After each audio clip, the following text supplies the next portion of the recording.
Be with you in a minute.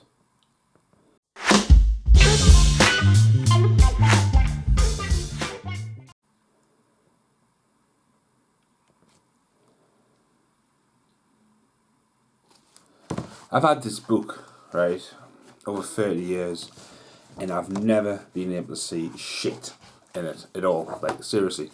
Everyone's like, oh, look, and it's the second one. Magic Eye 2, and it's not one, you know. I can't see shit. And I've tried everything.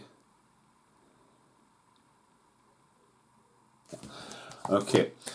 So, welcome to the good, the bad, and the what the fuck's the final chapter for Bruce Willis. Now, I wasn't planning on this one. I was probably going to eye up this being the last one.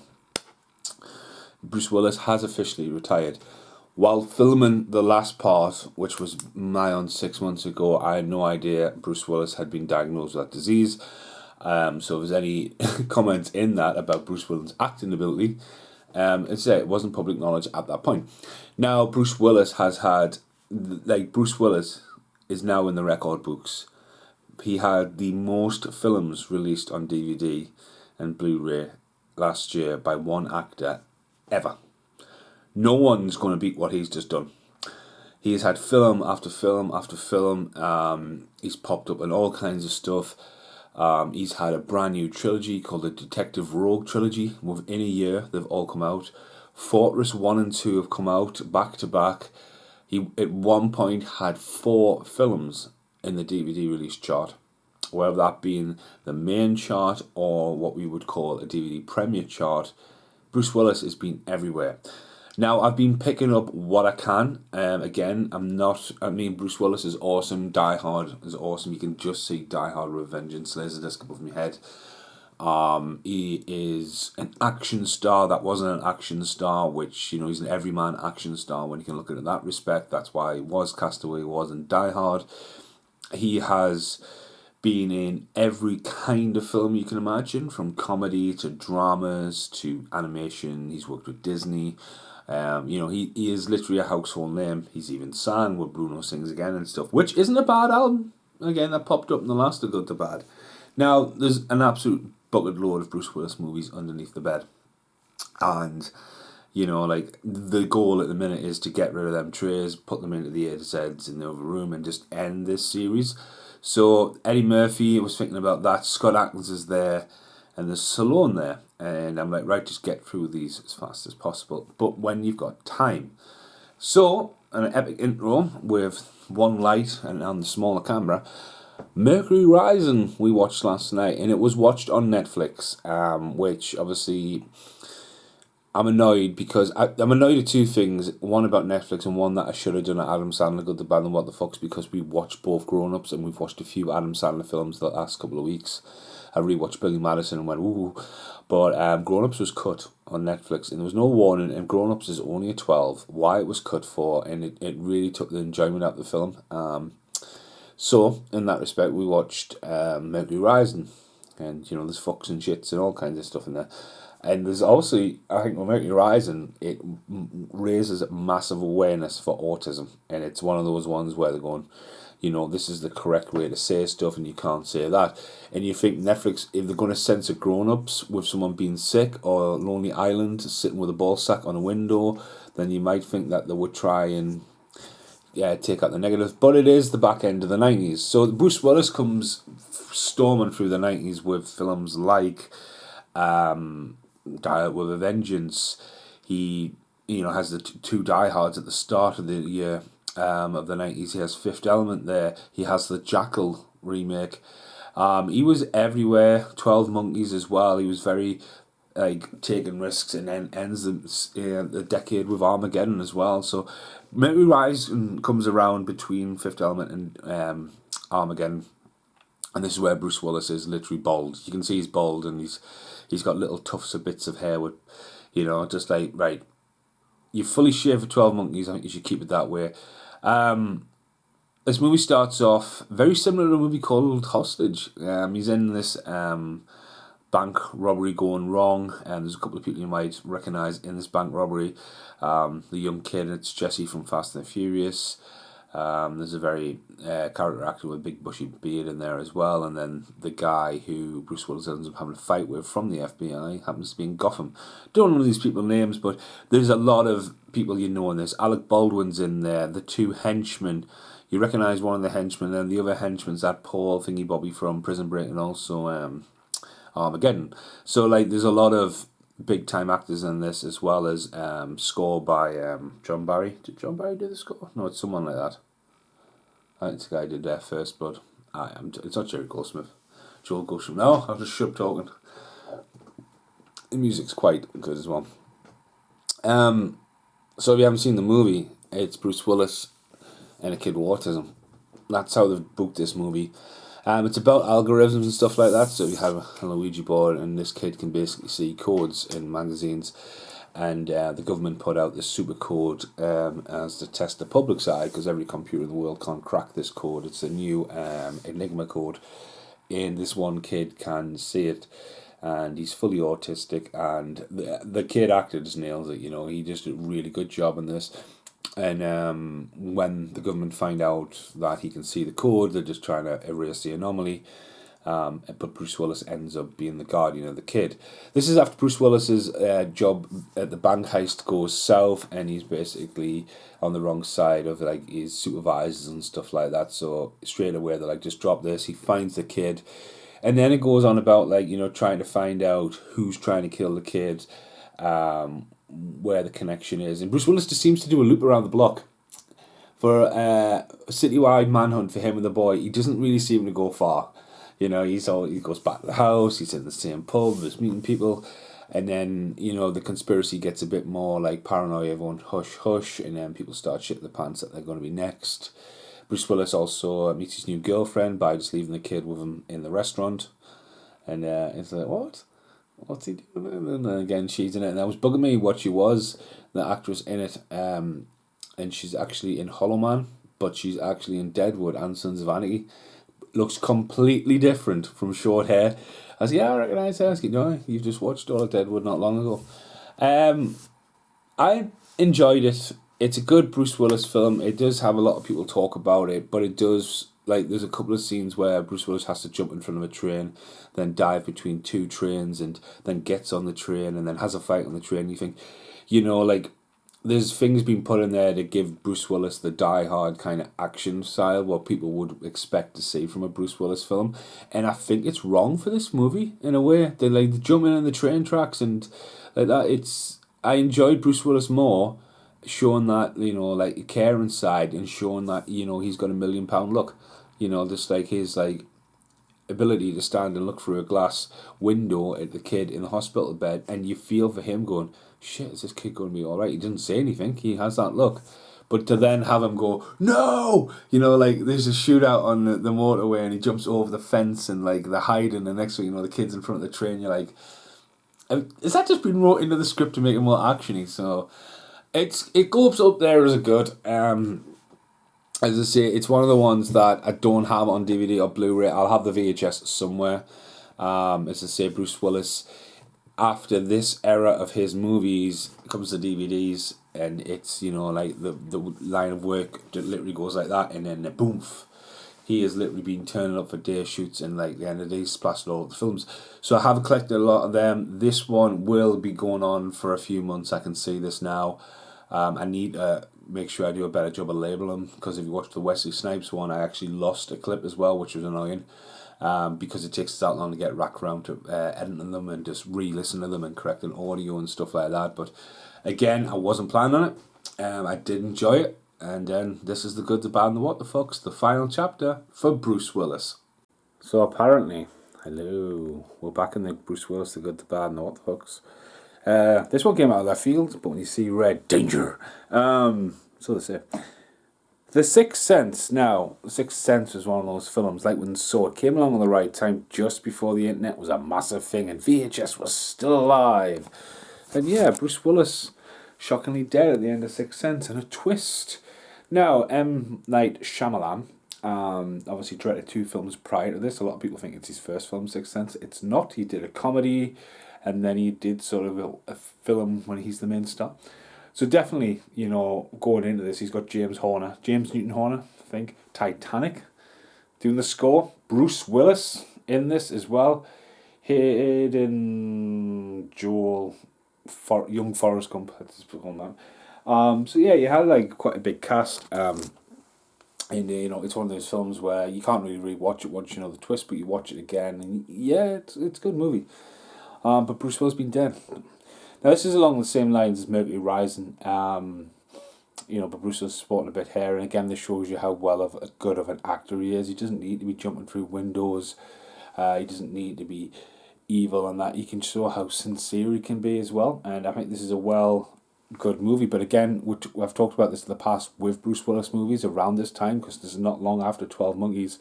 Bruce Willis was venturing away and didn't want to be typecast as the action kind of guy. So you can see him, an up-and-coming director, it's a killer script, and obviously this is one of these movies where Bruce Willis would later work with him again on the next movie, Unbreakable, then come back years later and work on Glass. But again, he's going in with a first-time director. He's gone in, and Kevin Smith tells horror stories about working with Bruce Willis on Cop Out. But you can see here where Bruce Willis is the selling point of this movie. It's a horror movie with Bruce Willis. It's a psychological thriller, and no one fucking seen the twist coming back then. Even like with Lonely Island, just in my pants. You know, it's like that movie became like a cultural thing. It shocked everyone. Like, oh, Bruce Willis again. Internet wasn't there. People like myself go about movies. He wasn't there to spoil it. He was like, have you seen The Sixth Sense? Watch it. I'd say at the same time, have you seen Saw? No, it's a guy on the floor. Did you know that? Like, just in my pants. But yeah, sitting down watching it and reflecting on it, you can just see, again, I know this Bruce Willis one's going to go because there's a few classics in here, yes, but there's also like, there's some absolute cannon fodder coming. But this one, Brit had never seen it as well. She's mainly enjoyed it, but again, Brit knew Bruce Willis was dead, and I think like if you watch the movie already knowing he's dead, it's kind of like, where's the twist coming? And it would cripple Night Shyamalan. It would cripple him because the twist, you're always waiting for the twist. There was a twist with Unbreakable, and I think Unbreakable is a great comic book movie. It should be classed in the superheroes movies. A dark twist on it, but you can't put that in superheroes. Well, really? Teenage Mutant Ninja Turtles is going in superheroes, and you fucking like it or not, it's one of the biggest independent comic books ever. It's going in there. But again, The Village, I think, had a really good twist. I was half expecting Joaquin Phoenix to turn up in Glass as well. Not Glass. That would have been really cool if Joaquin Phoenix was one of the inmates. But they were always waiting for the twist. And I've not been out there. I haven't seen stuff like The Happening. I haven't seen stuff like The Last Airbender and stuff like that. So, again, it was good. But, yeah, I didn't jump on the bandwagon of his movies and very rarely see them. So, yeah, that was The Sixth Sense. In at number 2, I'm going to try and take a mental note of these when they get archived and go, right, first one was Mercury Rising, second one was Sixth Sense. Right, next one. Feel like, oh my god. Hello, right, okay, so, oh, it's so cold, it's absolutely Baltic. I've looked outside and it's frosty calm, like, come on. The window's open down here, I've just noticed that, so, that's got nothing to do with this. So last night, I got home and was in bed by 7 o'clock. This is my 6th day at work in a row. I've not stopped, late to earlys and stuff like that. It happens now and again, it doesn't happen too often, I would cry. But last night I got in and I just needed to watch a movie. Britt was staying at a granddad's last night to look after him. And I was like, right, what am I going to watch? Watching more Stargate, battling through Stargate, on season 9 of Stargate. And I was like, no, I need to watch a film. So I opened up the drawers underneath the bed and looked at the Bruce Willis films, and I chose Armageddon. So I chose Armageddon because it's been a while since I've seen Armageddon, longer than I expect. Don't own it on Blu-ray, still own it on VHS, and everything else under the bed of Bruce Willis is questionable 2000s and into the more recent random stuff. So I'm trying not to buy any more of these movies. We're going to wrap this up, waffle through, and then maybe do a top 5, top worst, best and worst at the end of this and get there. So 7:30 I went to bed last night, and oh my god, it was just what I needed. Armageddon, put it on, and then I blinked for about 20 minutes, the bit where they go on the space station and get the Russian, and then I watched the rest of it. I watched the commentary. I woke up to pitch black, and then put the commentary on again, and woke up in the middle of the night, and I've had a really bad sleep. So it's 7 o'clock in the morning now, so it's like 12 hours. Armageddon's played 3 times in full feature, and and it's like, right, okay, let's put it together. One of the main reasons I love filmmaking and film editing is Bad Boys. I think Bad Boys is such a slick style. Michael Bay's directorial as a movie debut. Obviously, he directed Meatloaf's I Would Do Anything for Love, if you didn't know that. Obviously, followed Bad Boys up with The Rock, and then he comes Armageddon. And Armageddon came along at the same time as Deep Impact. And they are completely 2 different films, but it's going to be one of those things where, it was done that, and like all the disaster movies were happening, and Godzilla, the other Godzilla, was to come out as well, and that it just recently flopped in America, so there was concern about what Armageddon would do. Hence why there's a reference of Godzilla and a dog at the start. £20,000. There's 2 £20,000 comments coming here, because £20,000 for the dog to come all the way over to act in that movie. I think, really? Like, you just throw money away, like you threw 20 grand at Ben Affleck to get Ben Affleck's teeth fixed with a film. So drop that on the commentary. Bruce Willis is actually on the commentary as well, but it's one of them commentary tracks where they all talk but they're not together, which I would hate to try and put together. You know what I mean? It's not like they were watching, they were just like, yeah, talking about stuff and just filling it in when they could. Anyway, because Michael Bay, when he does the commentary for Transformers, it's a really good commentary track. But Armageddon, I still remember going to see this at the pictures, and still remember the pictures being sold out, and like literally being up in the top tier, trying to look down, and like having to lean forward, and someone was going, "You can't lean forward, I can't see." I'm like, I can't see the fucking film. I still remember that, but it was awesome then, and I tell you what, it hasn't half held up, because when the film starts, when Charles Heston's introducing the devastation coming, like, you look at modern films in fake CGI, and you look at that intro, and it's just like, Howie, man, this is just fucking awesome. It looks awesome. All the special effects in this movie are literally, like, there's worse special effects now, and they're like, best special effects ever. I was like, did you not see Armageddon? Like, fucking hell, Armageddon's like a benchmark of how good CGI could be.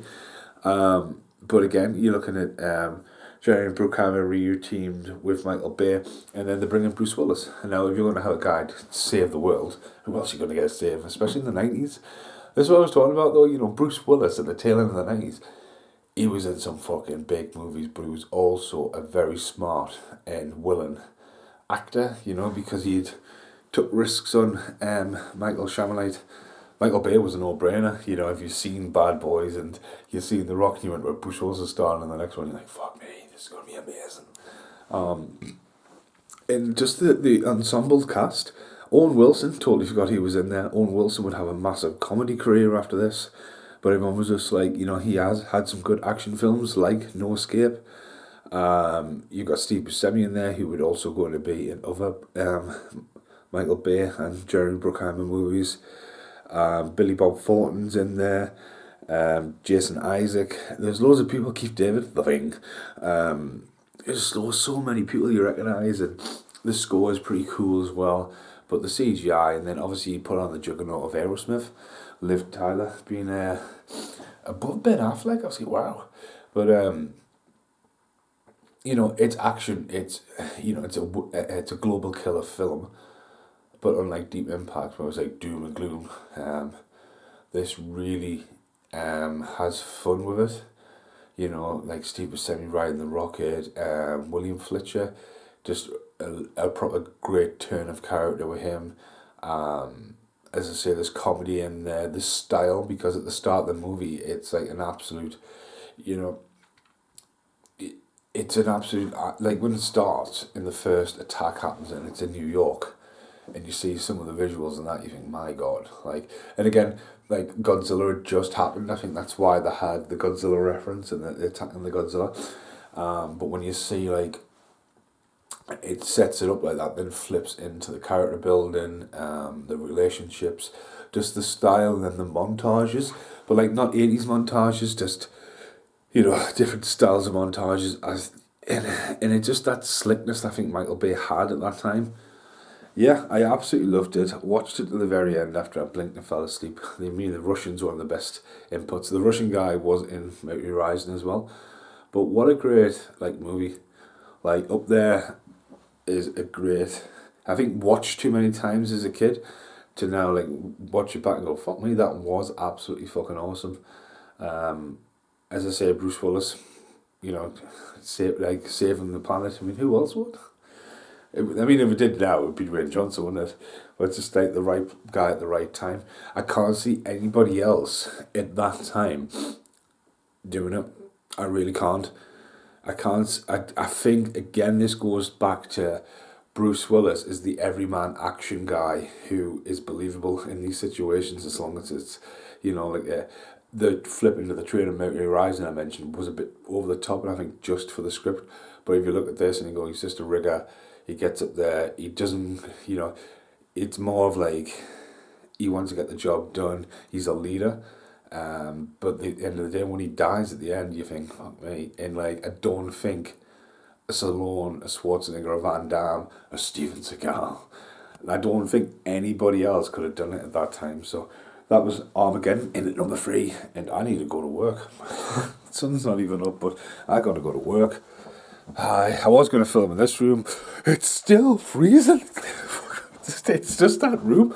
It's a sixth sense. Hello. Welcome back to the Bruce Willis, the good, the bad, and the what the fucks, and that's a bone on the door. Did you guess that movie right there? So, the choice, the washing machine's going, these are throwaway videos, you know that. I started watching The Kid 2 nights ago. I watched 20 minutes, went to bed, started watching another Bruce Willis film. Last night, watched another 20 minutes of The Kid, came to bed, and then watched the end of this film. So The Kid will essentially be the next good, the bad, and what the fuck. So I'm enjoying The Kid, but I don't have it on physical media. And it's on Disney Plus, it's a Disney movie, but we're not talking about The Kid, we're talking about The Siege. Now, Denzel Washington, Annette Bening, and Bruce Willis, and has a square around his name, that's a rectangle, Stephen. You know, down the bottom there, crisis they can't control. Right, okay, so The Siege came out before 9/11, alright? And what a powerful movie that, because of that, the events that happened later in life, I found it hard to watch. I find it hard to watch, I find it hard to talk about now, because, you know what I mean, it's still like, right? And I was tiptoeing around talking about that with Armageddon, especially at the start, what Michael Bay did with the special effects going down, and Eddie, what's he called? Eddie Griffin at the start with a dog they paid 20 grand for, and I tiptoed around then to say, look, you know, because there's a bit in Armageddon where you're like, wow. Denzel Washington at this point, it hit big, but Denzel Washington hit big, I think, in a way in DVD. He was hitting big at the cinema, but like he was hitting them out like, this is the era of like, just before he went huge. So this is like Bone Collector era, just after Fallen era, Denzel Washington, before we had like Man on Fire and stuff. And Annette Bening obviously was Catwoman, then couldn't be Catwoman. I haven't really followed her career. She is in Mars Attacks, I think, yeah. But yeah, there's the Brooklyn Bridge on the back. Yeah, it's a dark film in a way of like what humanity can do, and you know, you watch it and you get angry because there's stuff you just don't agree with. But then just to see the events that take place, and then Denzel Washington trying to be like, you know, 1 minute he's in front of a bus that doesn't go well, then next thing he's jumping in and rolling in and shooting, and next thing he's having to deal with his partner because his partner's alienated because of what's going on. But I don't want to really talk about the movie. If you haven't seen the movie, you need to watch it. I think it's more powerful now because of the events in it. As I say, it's not something you see often. Bruce Willis, on the other hand, right? Considering I'm watching The Kid at the same time, and Bruce Willis is playing like a bubbly Hudson Hall kind of character, where, you know, he's a workaholic and he's about to have a mental breakdown because he's got a bit of a twitch in his eye, which I have had recently. Let's put that on record there. But I've been using all this new bulldog stuff since I had a shave. So I've got face wash once a week, a face scrub, you know, just to go, hello. Anyway, Bruce Willis, man, stone cold in this. Absolutely stone cold. And, like, you can see how good of an actor he is because he's just like, you do not want the army. I'm telling you. And he delivers it. And he's so, like, you can see the authority in it, you know, and he's got, like, again, this is the same era as Mercury Rising. This is around the same time as Armageddon. You know, he's got this kind of wig on, and he's very abrupt, and he's very to the point, and then he just suddenly, boom, they take over, and you're like, wow. So yeah, that was The Siege. It's a good movie. It's a powerful movie. And as I say, and Bruce Willis. So this is a kind of, again, you know, you look at Bruce Willis's schedule in the 90s, and you just had the juggernaut hit of Armageddon coming, you know, Fifth Element, you would Die Out of Vengeance, you've got all these movies in the 90s, and then here comes this movie, Denzel Washington. So, you know, again, if this was earlier in the 90s, I think if this was a little bit earlier in the 90s, right, I think Annette Bening would have been booted from the front cover. Would have been Denzel Washington and Bruce Willis. There'll be no and. I think that's where it would have been. But again, it's one of those things. Right. To the kid. Hello, everyone. Hello. Okay, so I'm just going to freehand hold this. So welcome back to The Good, The Bad and The What The Fox. I believe this is entry 4. Might be wrong. It's for The Kid. So I finally finished watching The Kid last night. It took 4 nights to watch it. Obviously, this crossed over with The Siege. But again, it's on Disney Plus, and I didn't have it on physical format. And just coming in from work and being shattered. And this film is so underappreciated, I think, when it comes to Bruce Willis, because it's not stocked in a general core range of Disney physical format. It is out there, and I think Bruce Willis's face on the front cover isn't enough for this. I don't think it sells it really well. I think the kid absolutely stands his, like the kid himself, stands his test of his own, you know, on the front cover. I think this film is a bit as well, a bit like a bit of a North film as well, as the air freshener goes off. It's sort of like a fairy tale. There's a lot of people in this. Obviously, Matthew Perry pops up in here as cameo. The guy who's in Mercury Rising was in it as well. Bruce Willis is on top form, and Bruce Willis really shows you from his strictness, which he was carrying in The Siege, to his comedic timing, especially working alongside the kid. I think this is a remake as well from a really old film, because when you search The Kid, a film comes up from the early 1920s. But I think this is just so magical in its way. It's a shame I didn't watch it in one go, because the whole idea of there's 3 of them really flips over, and just like how out of worldly it is as well. There's some really funny bits in it, and I think Bruce Willis, again, it's like, I think it's the only Bruce Willis Disney film. I think, you know, it sits in a weird paradox where, you know, he kind of transitioned a bit, but like I can't see you go in the pictures to see this. This generally looks like a film like ahead of its time when it comes to, right, it's on demand, you know what I mean? Because I can't see this drawn to the pictures, because it's not a kid's film, and it's one of those ones where it's a really well-made movie. It's just, when you see Walt Disney and Bruce Willis, look it up, don't think it sells it for what it is. But it's a really enjoyable movie. It's got a lot of elements of life lessons learned, reflections, especially questioning your own mortality, and getting to the point where, again, I'm watching it, and strangely enough, I'm about to turn 40 as well, as Bruce Willis is in the movie. And it's kind of, I was looking at it going, wow, what would my younger self say to us now? Fortunately, with the editing and all that, random interviews of me pop up, and I'll look at there and go, yeah, I've always tried to stay on the same path, but life lessons learned, me personally looking back, is just try to be a better person, and it's something that this film tries to show and correct. It doesn't make any sense though, because like the dog he turns up with at the end, that dog's not going to be alive in 30 years later when his future self turns up in the aeroplane, but you know, it's a Disney movie. So yeah, next one for Bruce Willis. Bye for now. Okay, Apex Predator. Okay, also known as Apex. Okay, Apex Predator's Randy Orton. Okay, so I've just watched that, and it's copyrighted last year, year before, 2021. Shot in 8 days. Done my research on this one. Stars Bruce Willis, top billed, along with Neil McDough. Let's call him Neil McDough. And there's a guy in it from just one of the girls. So I can spot his name. No. Oh yeah, Lachlan Monroe, that's him. Okay, so first up, when Bruce Willis's head first pops up, check this clip. It's generally the first appearance of really Bruce Willis in this movie. That face right there. Apex Predator. Right, so this is pretty much a remake of Hard Target or A Dangerous Game, whichever one you want to do. It's a remake or Dangerous Game. It's a bit tongue in cheek because this is a massive, like, from The Kid and obviously Sixth Sense and The Siege, the recent movies I've been doing. This goes into before it was public knowledge that Bruce Willis was retiring, and he's basically took 8 days and probably got paid a lot of money for it. And again, the film gets greenlit, it gets released, but it looks sci-fi as fuck on the front cover, right? But it's not sci-fi at all. There's definitely not two worlds in it. Let the hunt begin, and you know Bruce Willis is hardly in this movie. Bruce Willis is playing the prey, and he doesn't kill anybody till the very end. The guys start fighting with each other. It gets very confusing about what's going on, and Bruce Willis is just walking around eating berries. Honestly, listen to this music in the background.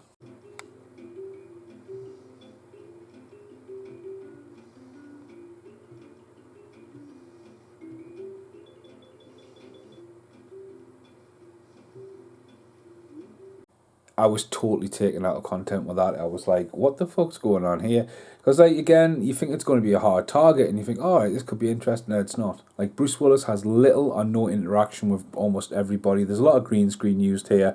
There's even a bit walking when it's always Bruce Willis's neck downwards, and wearing this red jacket. And if you had a bright red jacket and you were trying to hide from people and you had experience, you were like, whoa.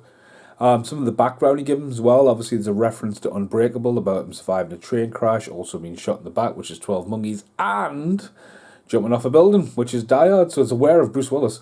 And then the music gets really cheesy, and then Bruce Willis, the guy just ends up like getting. It's almost like Matrix when there's loads of Mr. Smith, Agent Smiths. There's just loads of cannon fodder, and Bruce Willis is standing, goes around murdering everybody. But again, it's just like, what the fuck? There's some gruesome bits and stuff like that, but at the end, it's like Bruce Willis pulls another stupid face before fucking the whole building blows up, and then Bruce Willis on green screen goes home happy. As a Bruce Willis fan, you know what I mean? It's one of the ones that will go on the shelf. This will probably be at the very start of the Bruce Willis, if you're going to put them in alphabetical order as well. But again, this is one I've picked up.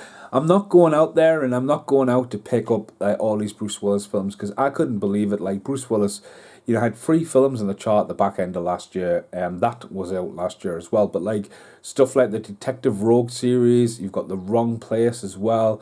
He's just been hammering them out. And I've been picking them up only when they've been ridiculously cheap. Again, with this series, I am trying to end it, so there'll not be another entry to Bruce Willis after I finish this video. Again, if they're under the bed, I'm going to watch them. And again, just turn out this video. But like, it's a shame. Again, you can see why he's done it. He's got paid, right? And again, as like a filmmaker as well, seeing how they've utilised Bruce Willis, that's fair enough. Do you know what I mean? But I think the problem with this is it's tried to be Hard Target. It's not Hard Target. And there's just... It's really, really, really messy. Believing that all these people are meant to be executive billionaires hot on a safari, it just falls flat in its face with that. And like Bruce Willis' interaction with anybody, just, you know, he's off eating fucking berries in the woods. All right, so that was Apex Predator. It's a pretty bad movie. Kid, I'm better than good. I'm bacon and eggs on Sunday morning. So I'm sitting here 89 minutes after Apex Predator on end, so it's you know, I've been paying attention. Went to the bed and there's 3 trays left. Obviously Scott Adkins, Sylvester Stallone, and Nicolas Cage films, and Bruce Willis fill up that tray underneath the bed. And only one film was left in one tray, and I totally forgot about it. So I bought this a while ago. It's probably popped up in some video before. Acts of Violence. Cole Hustler, who is from not from Fifth Element at all. He's from Pitch Black. I really enjoy him. He's a really good actor. He's in a film called Paparazzi. If you haven't seen it, it's pretty awesome. And the guy from who comes in a Warehouse 13's in this as well. Right, and so is Mike Epps. And Mike Epps doesn't get his name on the box. He's and Mike Epps. Sophia Bush gets a name on the front cover. Sean Ashmore, probably his name. I've really, really enjoyed that. This is probably one of the better ones I've seen of Bruce Willis in recent times. Plays the back seat. It's pretty dark. It pretty much borrows a lot from Taken. There's 2 brothers and a sister and her fiance, and she gets abducted on a hen night. And the 2 brothers, one of them's got PSD, and they've both got trained in tactics. I think they're both in the army, and basically they take no shit. And Bruce Willis and his partner. It almost feels like this is a continuation of another film, because Bruce Willis is like a lead detective but takes a back seat, and it's basically just Brotherhood of Justice. They go out there and after them. And it's it's pretty dark and twisted, but it's only 89 minutes, so it's pretty. I've got to go. I've done a boo boo. Okay, we're back to what we're doing. Sorry, I uploaded the JPEG to YouTube and not the video. Well done, Stephen. But yeah, I've literally just sat and enjoyed this. As I say, 89 minutes. It really fast paced. I think it's going to end. And Bruce Willis as well sort of become like becomes judge, jury, and executioner at the end, and he seems mega involved. Some nice practical effects, and I say this looks all Canadian grown. Doesn't look like it's been shot in Europe at any point, but if you haven't seen this, it's absolutely awesome. I've really enjoyed that. So yeah, not disappointed that one. Acts of violence. The other brother should be on here, right?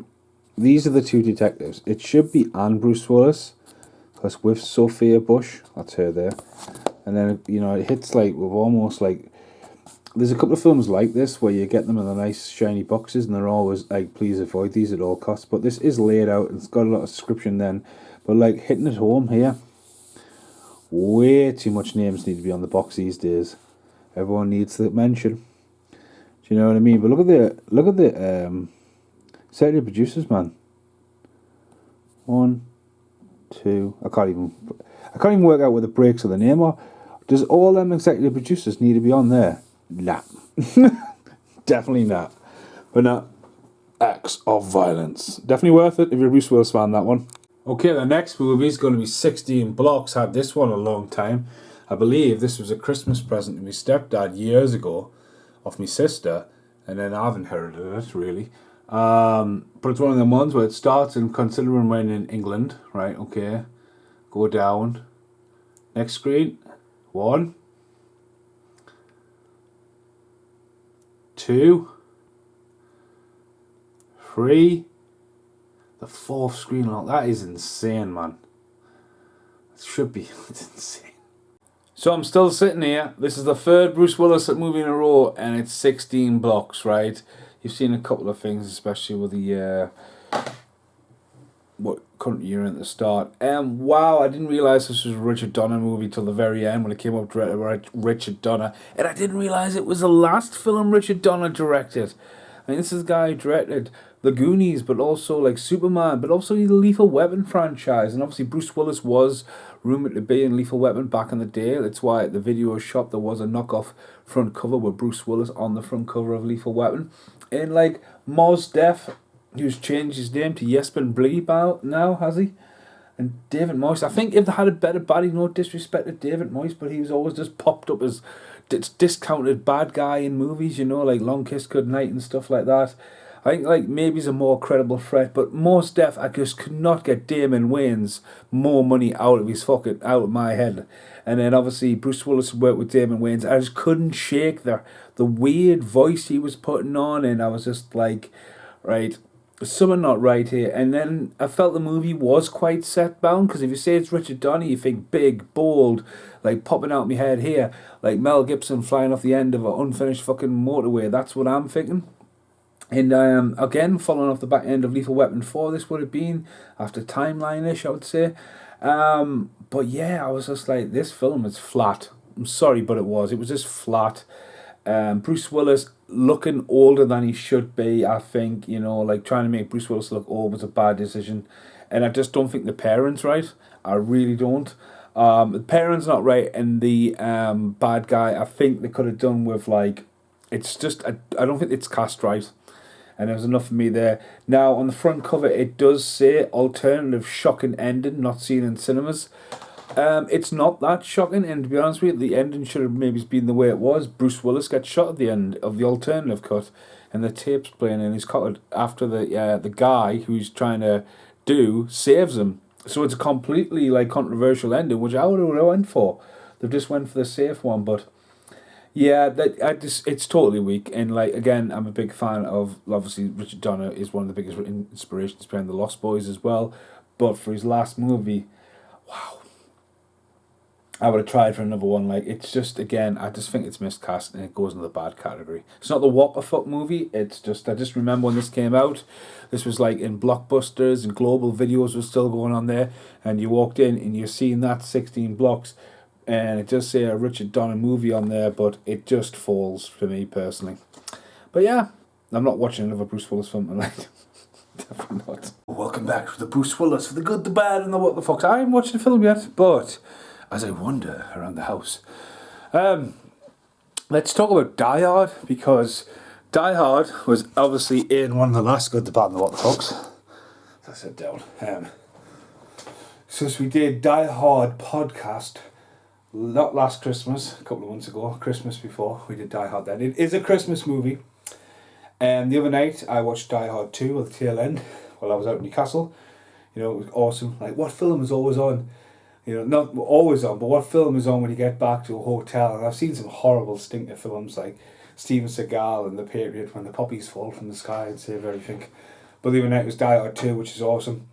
I recently watched Die Hard with a Vengeance. Nothing to do with Samuel L. Jackson's good, the bad, the what the fucks. I just think Die Hard with a Vengeance is mint. And I think doing this now, I think a good day to Die Hard's going to have to go on this, because I think I've only ever seen it twice. I think I've seen it in the pictures and I've seen it on Blu-ray, and it's never been seen again, and it's kind of like, what the fuck happens in that movie? Is it really a Die Hard film? So I'm going to watch these Cannon Fodder films, and then I'm going to revisit Die Hard with a good day to Die Hard. But, you know, the first Die Hard and the second Die Hard, I seen almost back to back as a kid, because like they were both out by then, and just loving them. And I've still got Die Hard 2 on big box VHS, and just quotations and stuff as like growing up when I did. Just Bruce Willis, man, like everyday action hero. It proved that he didn't have to have muscles or be flexible and stuff like that. He's just a solid, good actor. And obviously the original Die Hard was meant to be a sequel to Frank Sinatra film. And I think it's just John McTiernan is just mint when he's made this movie. It's the right time. It's the right cast for Alan Rickman. As I say, it's only like Alan Rickman's second ever feature film. Might even be his first. It's definitely one of his first American things. I love the score. I wish the score was available to buy. But the first Die Hard, you know what I mean? It could be an everyday man, you know. And it's a kind of a movie that's been cloned and flipped and like Under Siege is essentially. You can go on for miles, and it's just a great, you know, it was such a big hit. Then the sequel comes along, which is by Reddy Howard, which obviously, again, I remember seeing as a kid, it's always going to have that graininess about it, and the second one is just as good. The second one is an action-packed film. It's a clone of it's a clone. How can the same shit happen to the same guy twice? But again, it was the fry for a sequel, and again, a very fast-track sequel. I don't think Die Hard 2 gets enough credit for how quickly that came out, and how solid it is, I think, in its own movie. And then we waited. Now, I went to see Die Hard with a Vengeance at the Pictures in a concert Empire. And I remember sitting there, and it's fucking class. Die Hard with a Vengeance, to me personally, is probably the best Die Hard movie. It's the same director. It's John McTiernan, so it's the same director. It's essentially a sequel to the original. It's just the element of New York City, and the fact that it's all filmed on location. It's real Central Park. It's not doubled anywhere in Europe or in Vancouver. It's Samuel Jackson and Bruce Willis in a taxi wreaking havoc. Bringing Samuel Jackson in is great. It's a shame Samuel Jackson never returned in a little bit way. It also was a good, like, this is John McClane in his hometown, and Bruce Willis proper plays it down and out. The score's back, and it's just like, I mean, some of the CGI hasn't aged well when he's surfing down the water, but again, one of the greatest intros to a movie. You know, the move that's dun dun dun dun, and then the fucking explosion, and it's fucking crazy. But a heist, the twists, the turns. There's a bit where they're trying to get the kids out of school, and he's jumping on the thing. Yeah, there's some bits that you could look back and change, but again, I'm never going to forget that experience at the cinema.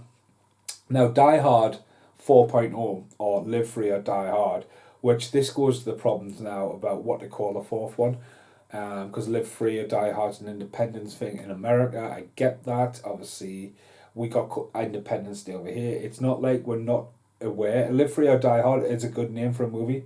I don't think it was confusion. Calling Die Hard 4.0 is more confusing than Live Free or Die.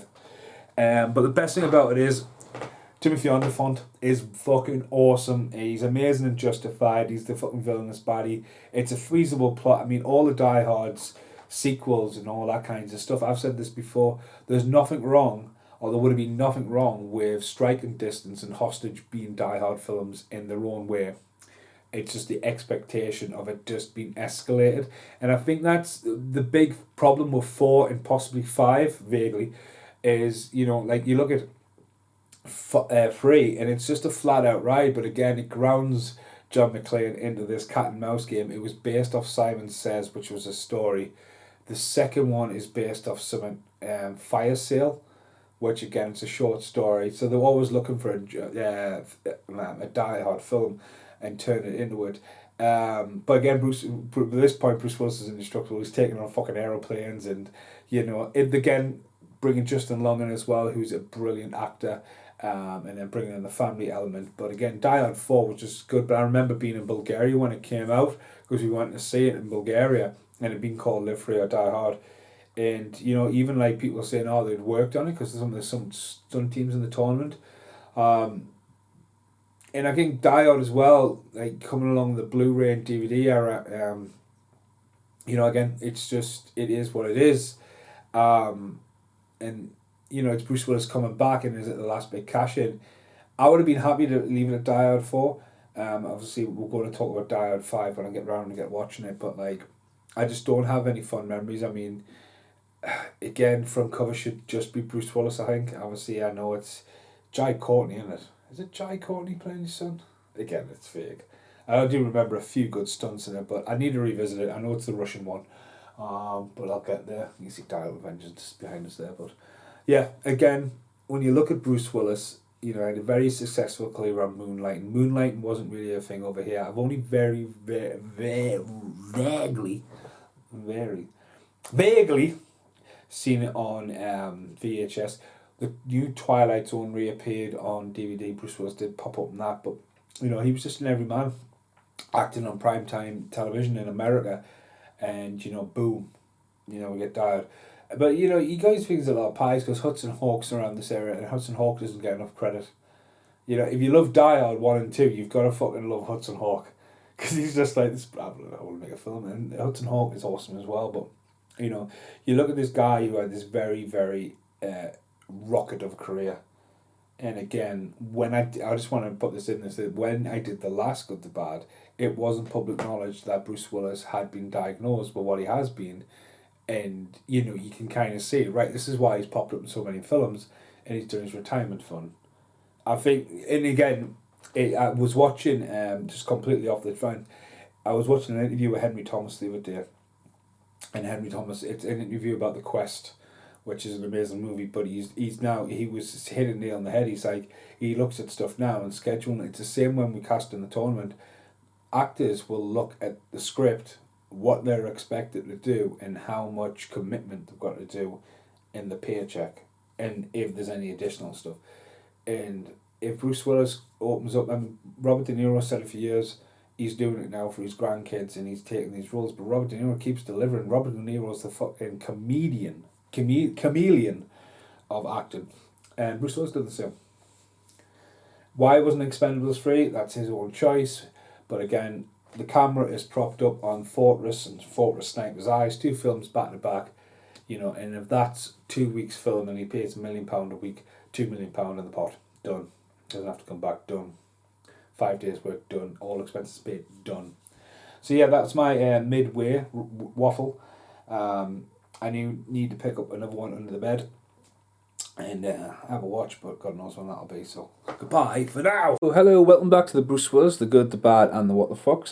Yesterday I went shopping at Woolsden and I bought up 3 Bruce Willis films. I'll get round to showing you the cover I found of Hostage. It's pretty random. And then I picked up the whole 9 yards, and then I was told it's free for £1. So I went back, and this shop had just loads and loads and loads of DVDs, VHSs as well.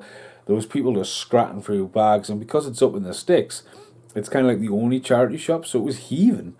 Anyway, I went back and I found this, and this is something I've wanted to see for a very long time. The Bonfire of the Vanities. I want to say that. It's a Brian De Palma movie, and it's Tom Hanks and Bruce Willis, and Morgan Freeman is actually in this. And there's a lot of people you'll recognise from other stuff. The guy from Warehouse 13, the guy from In the Name of the Rose. There's loads of people you'll recognise. And I always remember seeing this, like, in the heyday of, like, I love Tom Hanks in Money Pit and the Burbs. I love Bruce Willis in Die Hard and Die Hard 2 at the time. So you would briefly see this advertised either in England or New Zealand, wherever I remember seeing it, and going, all right, that'll be interesting. Now, I'm not going to lie, I started watching this last night. It did put us to sleep, and I've watched it this morning. And this is just a weird offbeat. I don't know if it wants to be a comedy or a drama. It starts off with Bruce Willis pretty much playing the Moonlight character. He's not in action mode here, and this is so close to bone. This might have been filmed between the two Die Hard movies, and obviously Bruce Willis coming off Moonlighting. He's narrating a lot of this movie, and he starts off, and he's like this award-winning writer, and then it starts to unfold the story he's writing about. And he's writing publicity, and enter Tom Hanks. And Tom Hanks playing an unlikable character, coming off the back end of Big and The Burbs at this point, and Splash. You know, he drops an F-bomb here. He basically thinks he's the bigwig of Wall Street or whatever's happening, and that's not going right. He's cheating on his wife, who's Kim Cordell as well, and she would have been just off Big Trouble in Little China. And he accidentally rings the wrong person, and it sets off a chain reaction, and him and his girlfriend run over a guy who ends up in a coma, and it's all about trying to get away, and the rich and the privileged, you know, just at the wrong place, wrong time. And then Bruce Willis is always drunk, narrating, and then he wants to get involved. He's a reporter. Morgan Freeman is supporting a shaved, big, bald head. But I just didn't really get it. The twists and turns, it's trying to set up who did it, and then I kind of felt like, you know, I mean, Tom Hanks goes nuts with a shotgun at one point, blowing the hole in the ceilings and stuff like that. And I just kind of felt like it proper misfires. I mean, Bruce Willis and Tom Hanks in a scene together, I don't think they've ever been in a movie since then, or since this.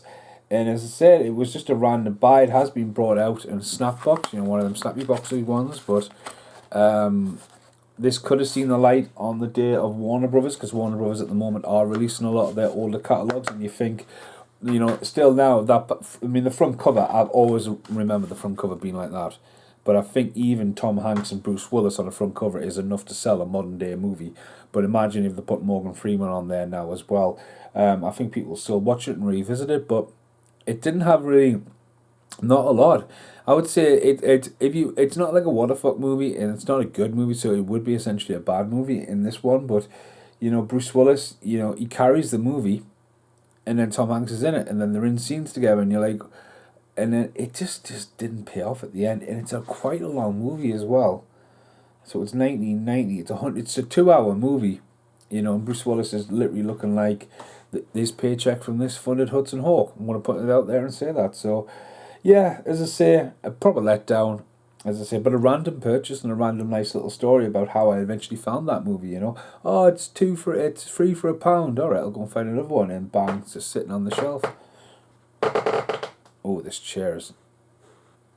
If you're watching this, you probably noticed that my chair broke the other week, and I'm holding on for dear life. Go on, there we go. Welcome to A Good Day to Die Hard. That camera is on a beer can. It's my second beer can, and I've just done 2 videos back to back for Hannah Madison Hutley from today's filming. So, to be honest with you, I've been on a bit of a Corey Haim mission at this point, and trying to finish up that series, which are all standalone videos. And this video is obviously Bruce Willis, and it's going to be fucking epic. I was transferring the file the other day, and we're up to 5 gig just up until this point. And today I bought the rest of Detective Night series. So I've got that trilogy, and I've picked up a few random films, and again, he's just everywhere. So I know I had a rant recently about Bruce Willis, and specifically Die Hard. It's all Die Hard trilogy, the video game. Do you remember that? I fucking love that game. That's a game that needs some resurgence. This chair is about doomed. But tonight I've just watched A Good Day to Die Hard. So, it's not my go-to Die Hard. I think Die Hard Revengeance is definitely my favourite one of the bunch. It's just, I'm always going to have that experience of seeing it. I did see this one at the pictures. I kind of look at Die Hard as 1 and 2 as the clones of each other. Die Hard 3 is a sequel to the first one, but also goes in a completely different direction. And this is more of a follow-up to the new generation of CGI and coming off the back end delivery of Die Hard. I think this could have done with one more Die Hard. And if Bruce Willis is done acting, I think his last role should be carefully chosen. I don't think it should be a throwaway, you know, he's literally doing all these films now just to, you know, get his retirement fund, and that's fair play to him. You know what I mean? He's looking after his family and he's laying it down on the ground, and they're open about it. So one big send-off, definitely. This film, you know, is really designed to pass the torch to Jai Courtney, and Jai Courtney at this point, when this was made, was everywhere, and he has fizzled out, like Sam Worthington fizzled out, but they come back, you know. And was he the right choice at the time? Yeah. I think one of the things what hurts this film is not having the sister in it who is on the cutting room floor. I think that connectivity to the Die Hard previously to this should have been in there. I think Justin Long should have had a cameo in this at some point, even if he's stuck trying to talk. But, you know, let's look for what it is. It's very grounded. I think the score for Die Hard should definitely be released. You know, that homage there, right? It's a Die Hard movie with that, definitely. Having it in Russia, I mean, things have changed a lot since this was filmed, but, you know, in Chernobyl as well, I mean, that's in, you know, John McClane in Chernobyl. Come on, I mean, like, I would fucking go and watch that movie anyway. But obviously, it's the father and son thing. And I can relate to that. You know, my dad lives in New Zealand, you know what I mean? And I put it on, and, like, you see the build-up, and I think, you know, one thing really good about this film is the sound. When them trucks blow up outside that courthouse thing, my God. You know, but again, it's got that kind of new, sterile kind of, you know, drained of colour, but then rich with orange in a way. And, you know, they try to bring in the humour, and, you know, it gets into the chases, and he's coming down with his truck and going down there, and you think, well, you know, like, whatever. But again, it's going to be never going to beat Central Park car chase, is it? And there's some good stunts. The fucking bit where the truck flips, yeah. There is some really funny bits. The bit where they're looking in the boots of the car, and the whole, like, you know, again, there could have been another Die Hard with Jai Courtney, and Bruce Willis could have took and Bruce Willis in this. You know, I think, like, what hurts this film that there wasn't another one, because other people are going to say, oh, it didn't perform as well. But, like, if you're going in a direction, fucking follow it through. It's like, if you're going to do a TV series and you're going to cancel it, finish it up. You know what I mean? Pay homage to the fans. But again, it's not a bad send-off to the series. I know for years they were trying to do year one or whatever. But, you know, like, watching it, you know, the classic shot of him flying through the window and that, like, what a fucking visual stunt. But again, it's no Die Hard. You know, it's not a practical stunt, you know, it's CGI written all over it. Helicopters all over the place, indestructible. Like, John McClane should always just have a Beretta. You know, when he's walking in with the guns, you think, does that really? Yeah. But again, I think this is more, you know, you can look at 1 and 2, then you got Die Hard Vengeance, and then this is more of a sequel to the fourth one for its style, and John McClane now just being utter indestructible. Indestructible should be the word. But it's a shame that the sister, Lucy McClane speaking, was just left on the cutting room floor. But I've put it on there. I'm doing 2 music videos, like, literally back to back. It's on there. I'm paying attention. But one other thing, you're looking for the twist, and the twist comes twice with it, and you think, And then away from, you know, it's great to see Cole Hessner in there, who I think is a really good actor. Obviously Pitch Black, but then a film called Paparazzi. He doesn't get enough. Yeah, I think he's actually in one of these detective nights I'm about to watch. I'm sure he's got something to do with Bruce Willis more recently. But I honestly think, like, it suffers from not having a really well-known antagonist. No disrespect to the guy who plays it, because obviously he needs to speak fluent Russian and whatever and that. kind of idea if you were going to do another Die Hard, you kind of look like what would John McClane be up to, and they've always grounded the bad guys. Hans Gruber, I mean, Alan Rickman was a nobody when he was made, you know, became like fucking one of the classiest British exports. You know, William Shatner, Death from Bill and Ted, second one. Jeremy Irons and Timothy Olyphant. You know, Timothy Olyphant is the bomb. Like, he's fucking mint. And I just think, like, if you're going to do another Die Hard, you're going to put them up to get that. But again, it's in Russia, it's Chernobyl. And again, it's been on there. I've enjoyed it. So we're going to wrap up Die Hard. I know a lot of people are going to hate this, but Die Hard 1's always going to be the Die Hard. And it is a Christmas film. But my go-to is Die Hard with a Vengeance. Die Hard with a Vengeance, Die Hard, Die Harder. Die Harder, yeah. And then Live Free or Die Hard. And this will always be the fifth one. In the fifth one in the top 5. It's just... It's well made. It's got a lot of stunts. You know, even the bit where I was on about the truck and he's going down, the shot inside the fucking car that would have fucking just destroyed that camera. You know, like the shots in there and they've got it there. The sound is really good. The homage to the original score. Yippee-ki-yay, motherfucker. It doesn't feel like it's been held back as much, but it's just not as grounded as the original Die Hard. Even Die Hard with a Vengeance, how ludicrous it is, still feels grounded because it's actually New York, it's actually Central Park, you know, and stuff like that. And like, you're only going to make a film like that in the 90s. Again, Samuel Jackson being absent as well. I'm not saying Samuel Jackson needed to be in it, but like, maybe he's like, just that link over Justin Long and stuff like that. So, put it on there, enjoyed it. It's just gone 12 o'clock at night. That was a good day to Die Hard. And the next entry in the Bruce Willis, The Good, The Bad, and The What the Fox. So, I've just watched Cop Out. Obviously, it has a reputation. I don't know how I've never seen it, but it obviously had a massive reputation with Kevin Smith, who pops up in Live Free or Die Hard or Die Hard 4.0. So you can kind of see him, like, maybe he's passing the script on there to Bruce Willis. And there's a few Kevin Smith alumni, like Jason Lee is in this, and Sean William Scott really just steal the film. Like, I didn't even realise he was still alive at the end. But Bruce Willis, man, like...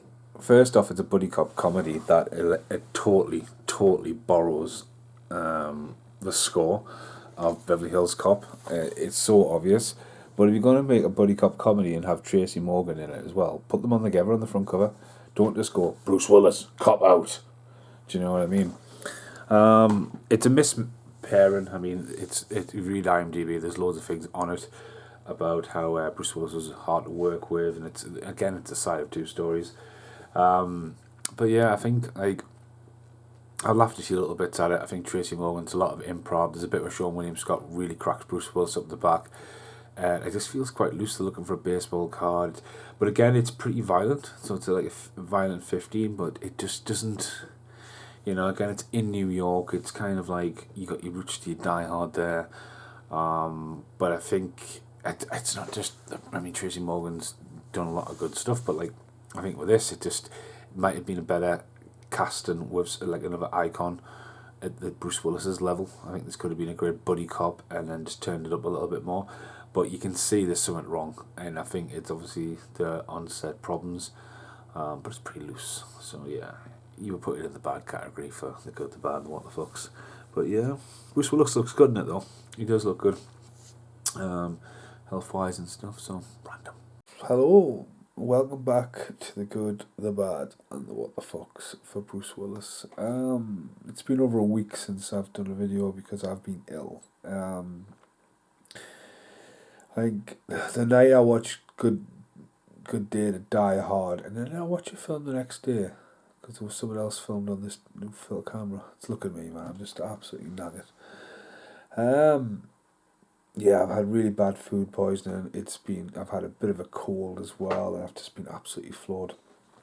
Now, I've decided today then only watch one film all day. I've been that ill. Midnight in the Switchgrass. Dun dun dun. Megan Fox, Bruce Willis, and Emil Heatlers. Butchered his name. He should be at the top bill, actually.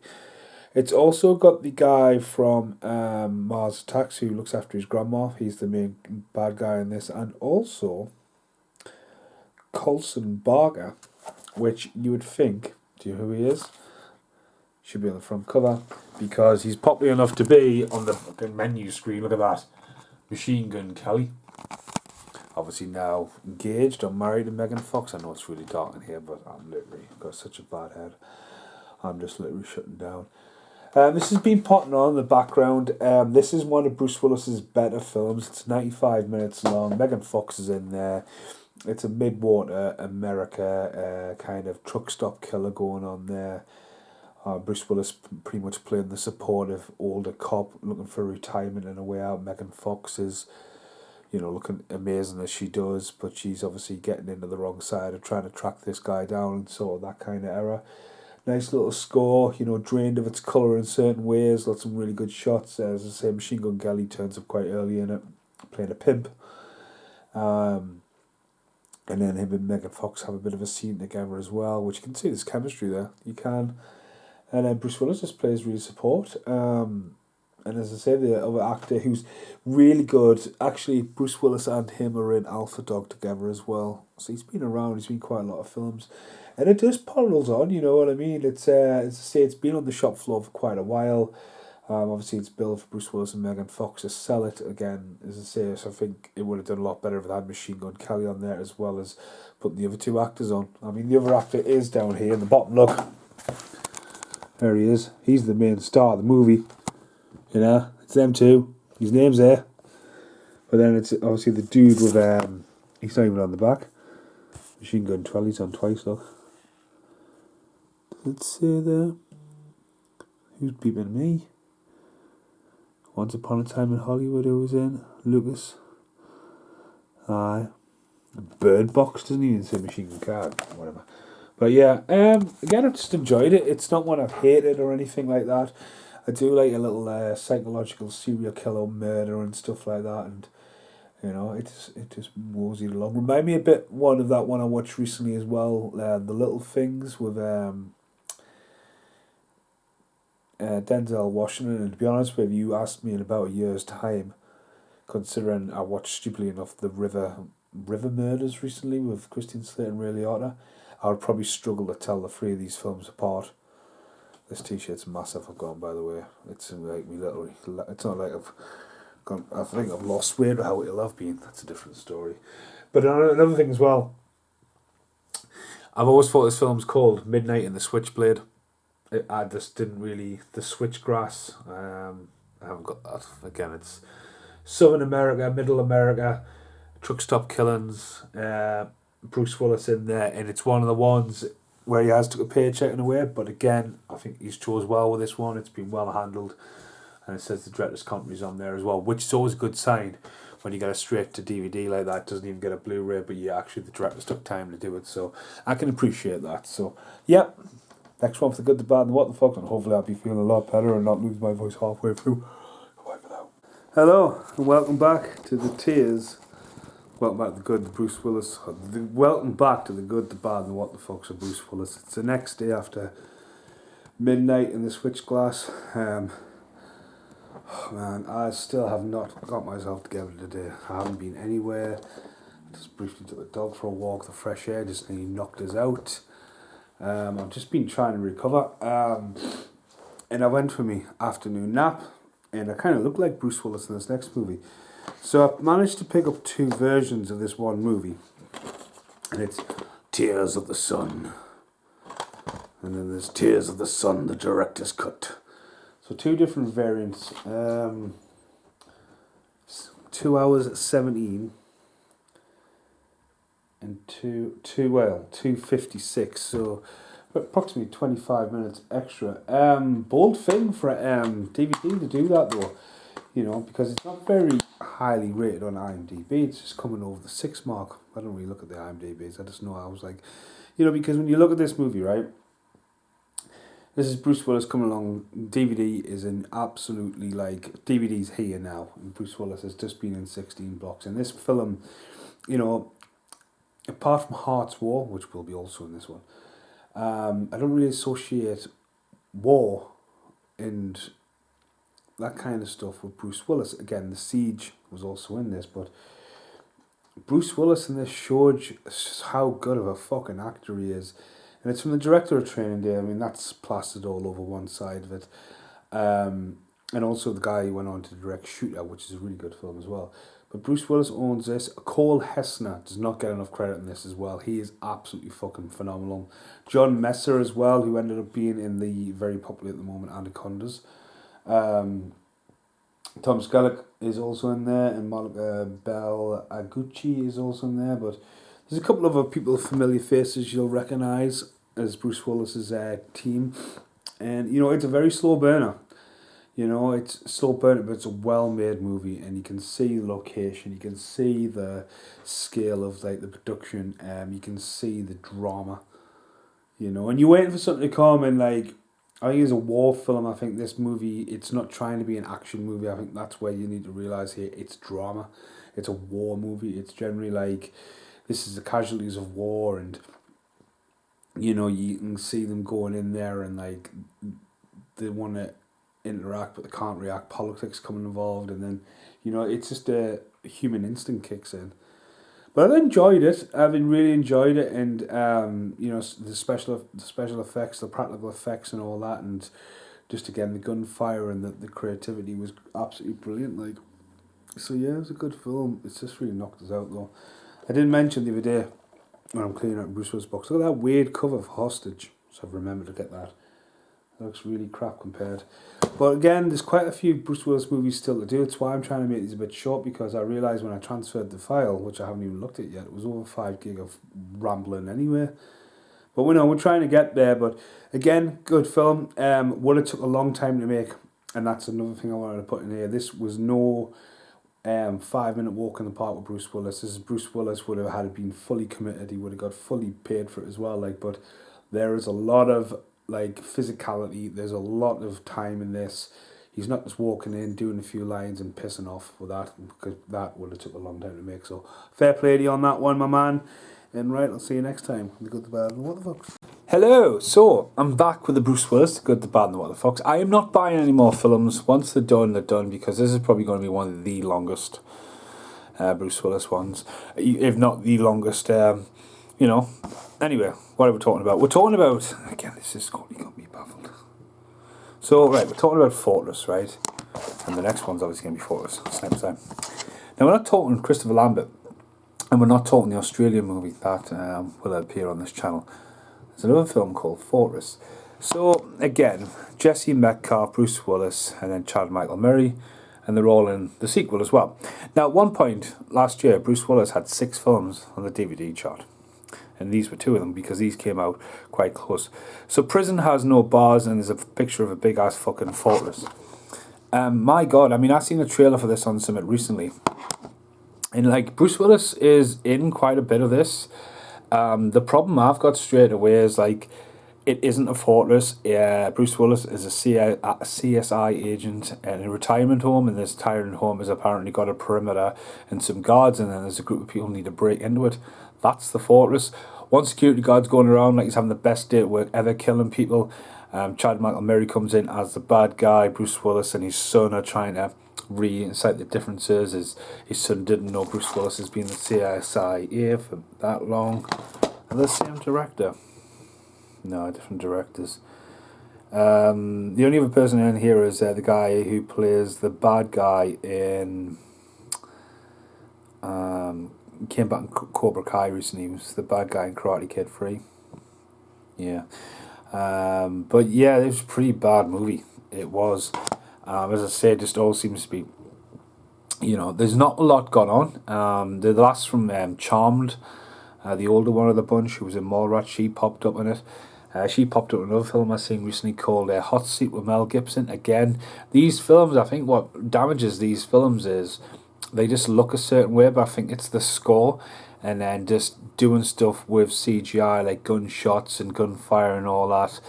And there just wasn't a lot going along. And I'd be honest with you, I've had to watch this over a couple of days, just pausing it, and considering it's only a 99-minute film, that's how struggling it is. I mean, fair enough, I'm doing other stuff in the background, but, you know, Bruce Willis is just there. But the curious thing is, there's a sequel to it for next year. So, again, make 2 films back to back. I mean, they've got the same fortress on the front cover. But yeah, let's go and watch Sniper's Eye. Fortress, Sniper's Eye, Fortress 2. Right, first off, you have all the cast back, right? Because they've probably just filmed it at the same time. In a way, it's smart. You know, if you've got a short script, you've got a little bit of a budget, you can get 2 films for the price of 1.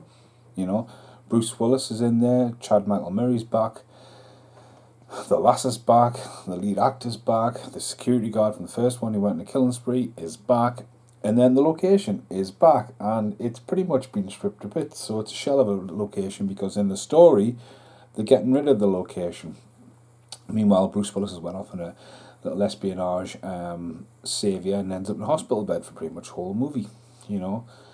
And then it plays back the death scene of Chad Michael Murray and how he's not dead, which you've just already seen if you've watched them back to back like I have. So it recaps a lot of the first movie within it. It's shit. Like, it's all like really, really set bound, this one. I mean, the first one had that bit of a tropical look because it was a bit outside, but Bruce Willis is pretty much in his bed. There was a little bit more better squid work, I would say, but like, it was just completely like, it was like DLC to the first movie. If you like this movie, download this link. And it's like a render of the characters in the same environment. Like when you play Dead Island and you get the DLC, the spin-off story. But again, for Bruce Willis, if you're going to like 2 projects like that, it's smart producing. It is. The execution is just not there, and it's just not what it looks. Fortress is a really bad name for the movie. Fortress, Sniper's Eye. I mean, to be honest with you, I don't think I've seen one sniper gun. Do you know what I mean? Like, fair enough if like they were in the compound and there was snipers everywhere and just like, we're going to go outside, don't look through the window. Like, that could have been oh my god, fucking me, it was just so bad. I put down the story of Us today as well with Bruce Willis, Michelle Pfeiffer. I was over in a charity shop and there was a guy in front of us as well. Everything, he was just on his phone, on eBay, games, everything eBay, like he was just flipping shit. And I couldn't be asked to even look for 5 films for £1. And again, I said it before, if it's not under the bed now, it's not going in this video. Do you know what I mean? Even if I really get the urge to watch The Jackal, I'm like, right, let's just start wrapping this up, because there's a trilogy of the Detective Rogue. I've got all them to come yet. And then look who's talking. They're coming. So if it's under the bed and watching it, I'm sure there's a one with Chad Michael Murray. Might as well watch that one next as well. Okay, let's try go for a quick entry in the Bruce Willis, the good, the bad, and the what the fucks. I believe he's in another film with Chad Michael Murray, and I thought this was it, but it's actually Hayden Christensen. Now, the front cover of this doesn't do it justice. The fact that it's got 50 pence are free for £1. I just don't think the front cover... I mean, it is what it is. From the producer's escape plan at Everest, get rid of that. Every second counts, get rid of that. This film is quite a good film. There's actually another actor who's got a sticker over his head. Let's get rid of that 150 pence and see what it is. That's the other dude. Basically like a cat and mouse in the woods. You know, Hayden Christensen. Again, that guy can get up to nearly 250 quid to 500 per meet and greet and photograph at the cons. And he's been on The Good, the Bad, and What the Fuck's before, because he's in Jumpman. That's a really good film, and he's popped up with Nicolas Cage and Outcast. Bruce Willis plays pretty much a small little role, bit of a psychopath, small town sheriff, Hayden Christensen in the woods. Who is who, bit of conspiracy going on there, a little bit of cat and mouse in the woods. But now it's special, you know, bog standard Highland films. Bruce Willis, Die Hard. Felt quite long for 97 minutes as well. Hard to keep up with as well, especially Ed, but it's not a good film, it's not a what the fuck film, so it's going to go in the bad category. I think it could be more without Bruce Willis. Again, it's kind of like an old-fashioned face-off movie where Hayden Christensen's a star and Bruce Willis, but it's the turn. Bruce Willis put in the authority figure there, looks more like him off The Shield, doesn't he, in it? But yeah, at least I got First Kill watched and bought and in the collection, and it's got a slipcover. Bye for now. Hello. Welcome back to The Good, the Bad, and the What the Fucks of Bruce Willis. So the last one was First Kill. And I mentioned that I thought I had another film with Chad Michael Murray. I didn't even realise I actually seen Chad Michael Murray at Comic Con November last year. He was on one of the panels.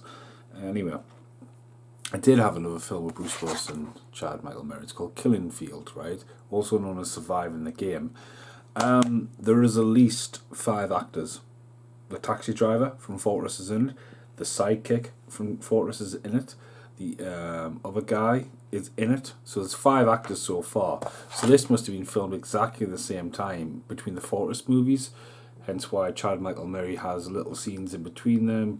I don't think Bruce Willis has turned up. Had interesting credits at the start so far, but I'm literally like, this could be Fortress 3.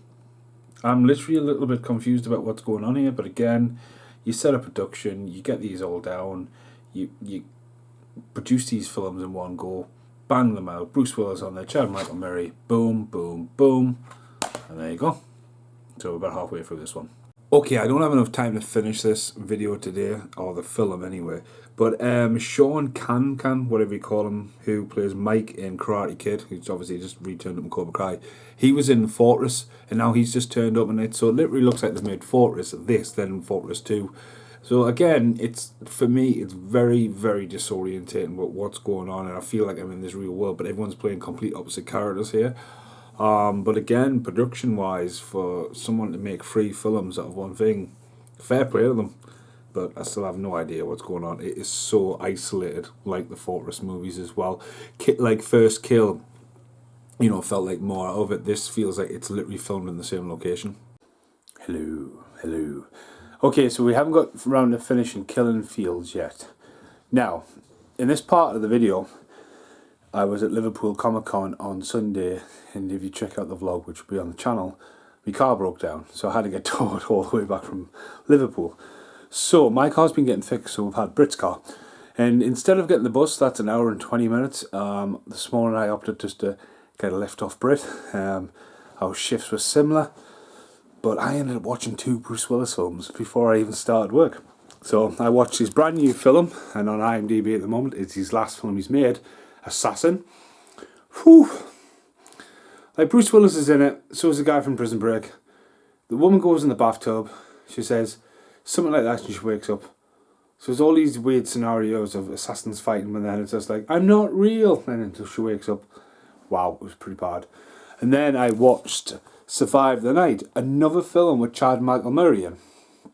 And this one was about, you know, there's a heist gone wrong, and Chad Michael Murray's playing the son of Bruce Willis. Bruce Willis got a little bit of hair.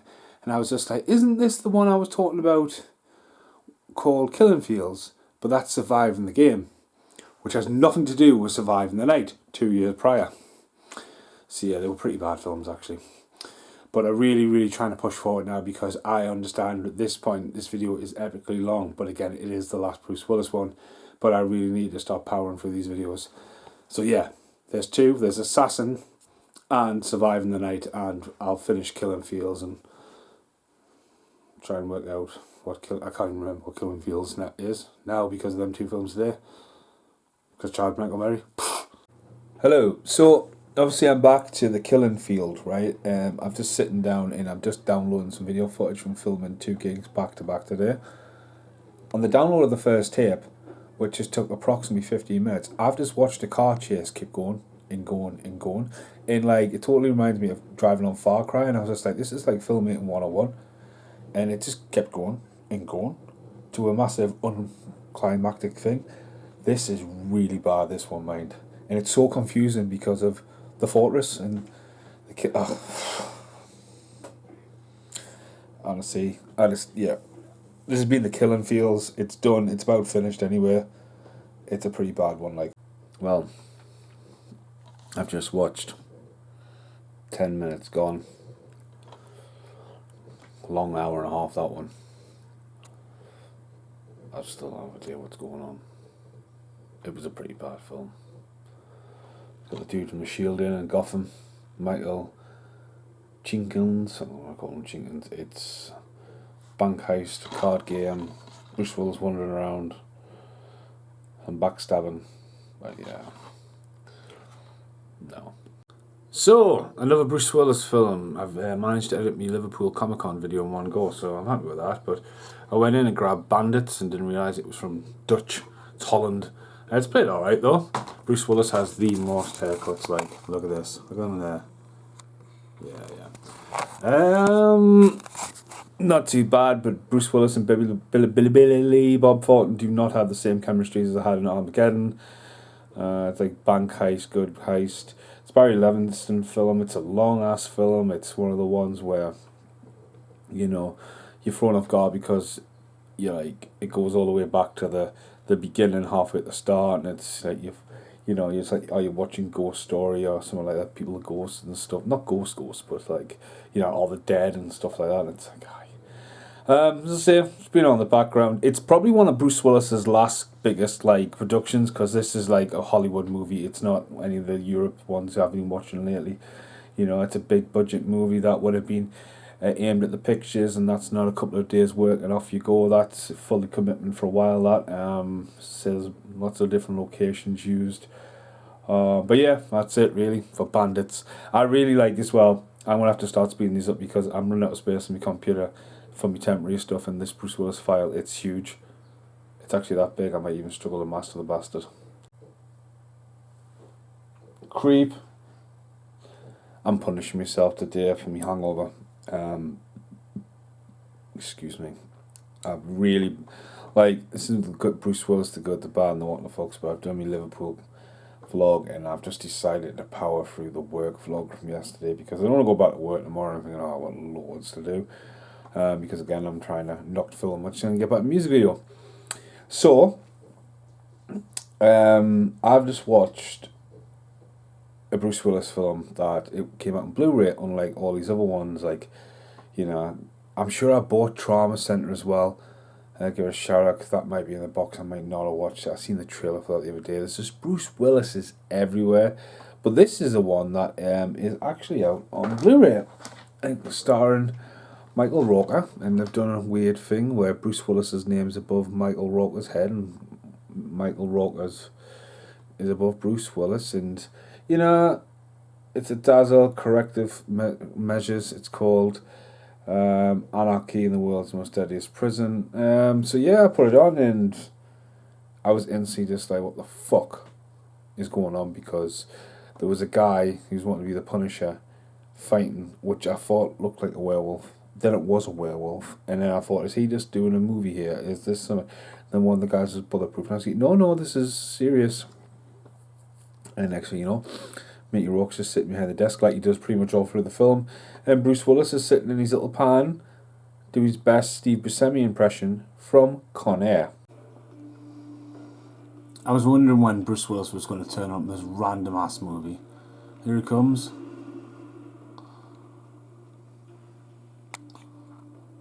Definitely not the back of Bruce Willis's head, but AKA the low.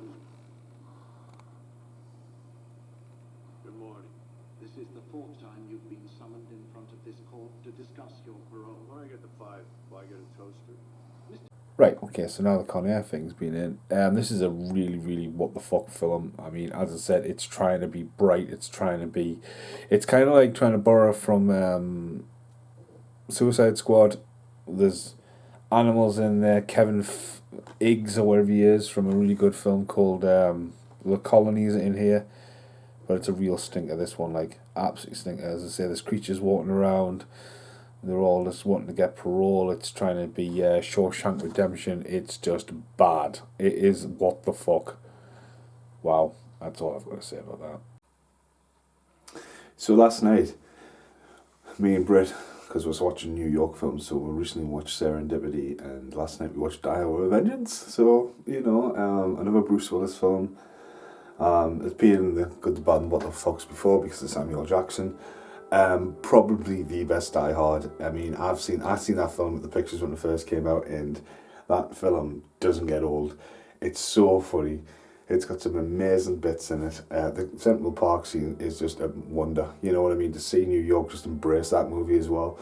And just, it's so funny. It's a shame Samuel Jackson wasn't featured. I think if Samuel Jackson was in Die Hard 5, I think everything would have been a bit fine. But yeah. So yeah, I'm going to come play on PlayStation. Bye. We're back with the good, the bad, and the what the fucks of Bruce Willis. It's been about a week since I've seen a Bruce Willis film. I picked this one up because it's called A Day to Die. As in, a good day to die hard. wow, they really thought about this one.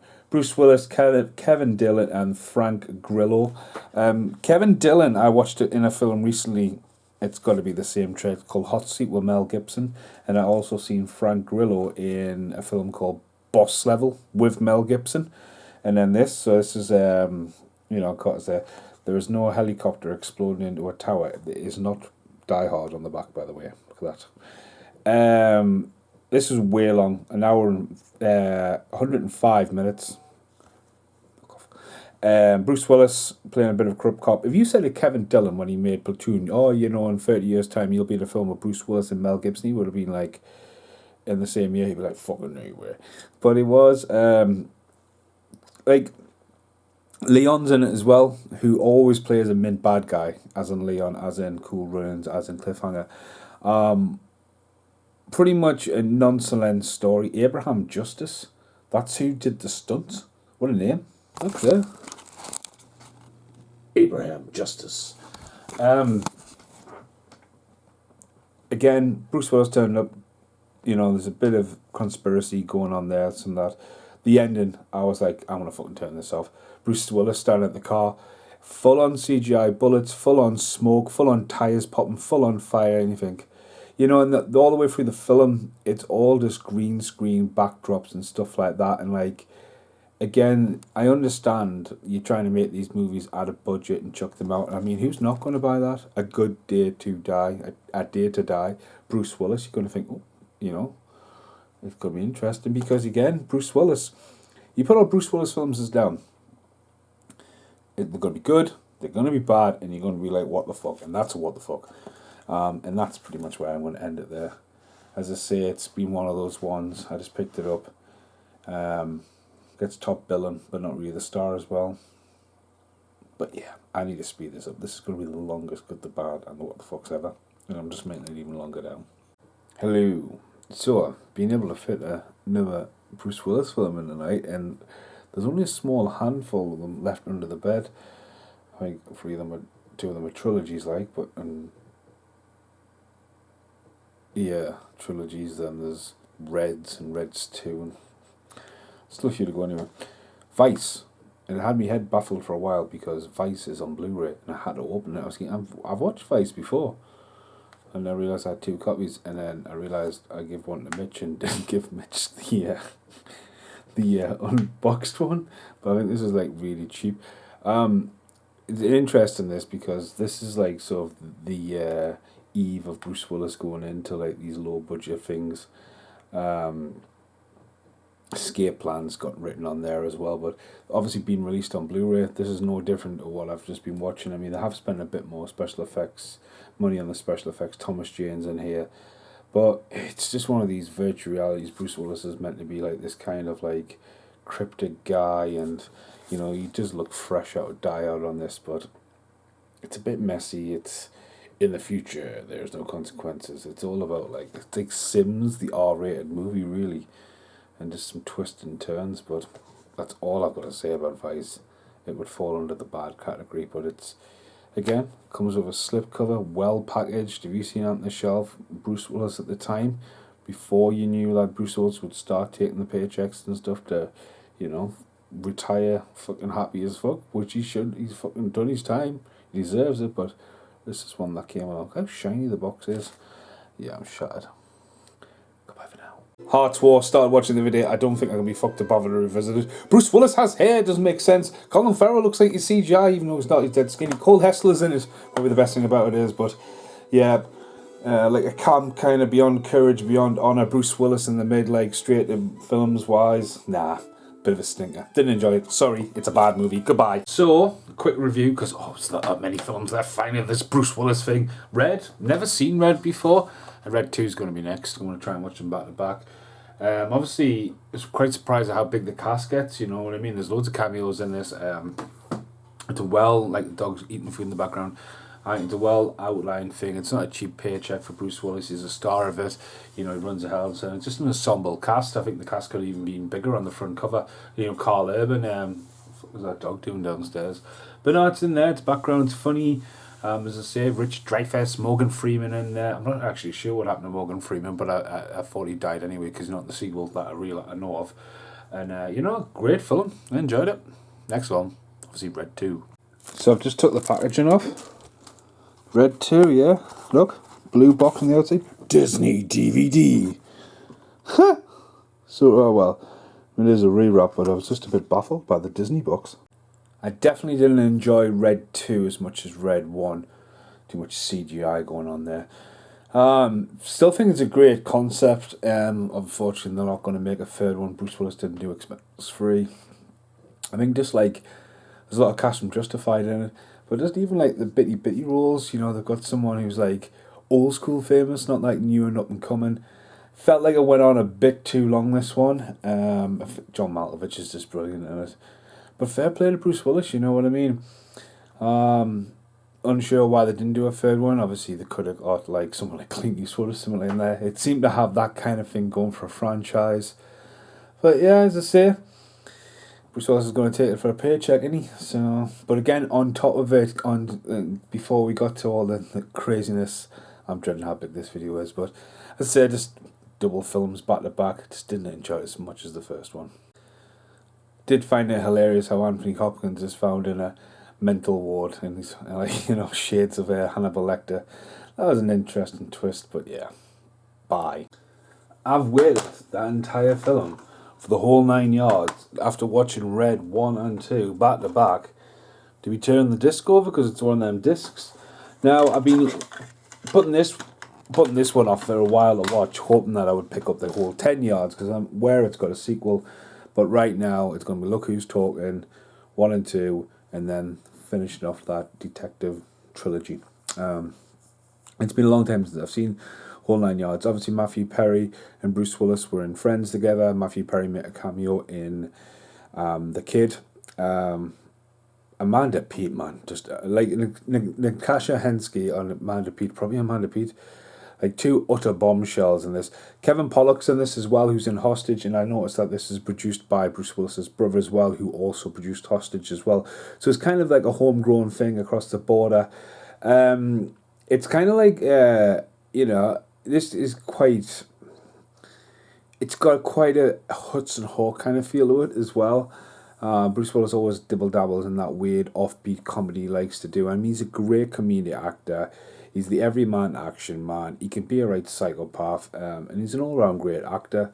Obviously, the mob hit Boss thing next door, and just a very, I think, light-hearted comedy. But like, again, though, right?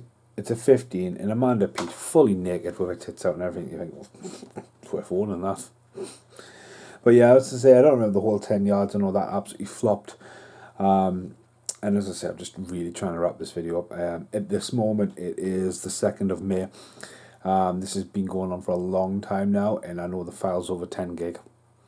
Even if you get this far into this video and you're watching it, you're going, right, you're in the long haul. Thank you very much for watching. There's still a few more bits to go, and as I say, 3 Bruce Willis films back to back. I am going to bed. Hello, so back with the Bruce Willis. There's not many films left now. Look Who's Talking. I picked up the box set of 1, 2 and 3. Bruce Willis doesn't return for the third one, but the second one's just about to start. It's quite a positive story where, the start with all they should use the start in like biology classes, like this is how babies are made. Because it's not CGI, the tadpole stuff and the eggs and all that. Yeah, Bruce Willis' quirky little voice. And then obviously Kirstie Alley and John Travolta have great chemistry, and it just shows you a situation of a woman who gets herself in a situation, and John Travolta, just makes a go of it, and in these little ways, and again, it's just a found story. But again, back in the day, they don't bother about getting lip sync right. It's just Bruce Willis ad-libbing over a lot of the stuff. So, again, if you look at the time, I think Die Hard would have just been a thing. You know what I mean? And again, he's coming off the back end of Moonlight and this, and again, Touchstone Pictures obviously did Hudson Hawk as well. So yeah, I just enjoyed it there. Again, it was just everywhere back in the day. It was a big hit. Obviously iconic for its imagery. I'm surprised it hasn't been remade. But again, it's got a heart of it's got a heart and soul. It's only a 12. I'm sure she pulls out, like when she's having the baby, like the Exorcist voice. I'm sure she drops the F-bomb. But there's a couple of people like Don S. Davis from Stargate. He pops up at the Smoking Man from X-Files in it. So it kind of, to me personally, feels like it's meant to be New York, but it screams Canada. But again, Bruce Willis comes along in there. Obviously, in the sequel, Damon Wayans comes along, and Damon Wayans and Bruce Willis were together in Last Boy Scout. So yeah, Look Who's Talking 2 is next. Somebody's loud and opinionated. That's quite terrifying. Hello! So it's a couple of days later, I've actually got some free time and I've just picked up the tail end of Look Who's Talking 2. If you can hear the audio in the background, it's from like 23 years ago, but just deal with that. So, Look Who's Talking 2, I picked up this big box VHS when I was in Cardiff for Clash of the Castle. Obviously it's still got its stickers on. It's a 2020 vision, which is interesting. I'll talk about there, but yeah.